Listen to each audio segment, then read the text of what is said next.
Sono orgoglioso che sia stata trovata una quadra sul mio nome, segno anche magari del buon lavoro fatto negli anni passati. È Luca Callegaro, sindaco di Acquapetrarca, il nuovo coordinatore provinciale a Padova di Forza Italia.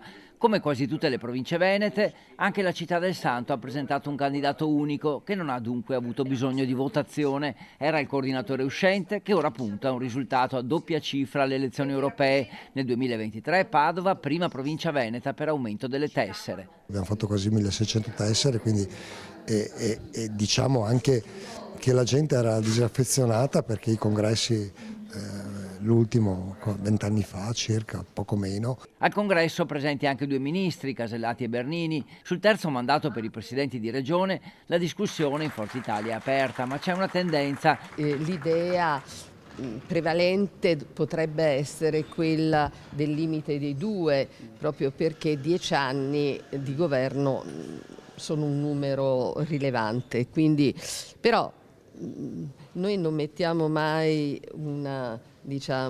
la parola fine ad una discussione interna. Mentre in Veneto, una volta che sarà finito il mandato di Luca Zaia, che il candidato sia della Lega, che sia di Forza Italia, che sia di Fratelli d'Italia, sarà un candidato credibile e vincerà comunque, perché comunque il centrodestra vince in Veneto a prescindere, il centrosinistra non tocca palla.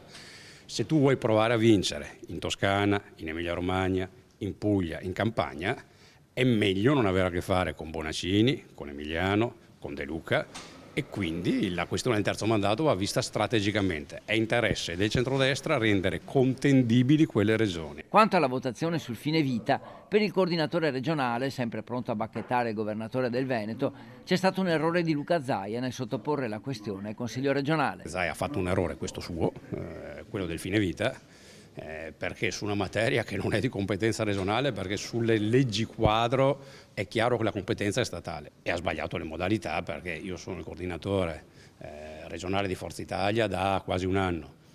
Io da quasi un anno, ma lo stesso vale anche per altri colleghi, io riunioni di maggioranza per discutere di questo tema, zero, vero?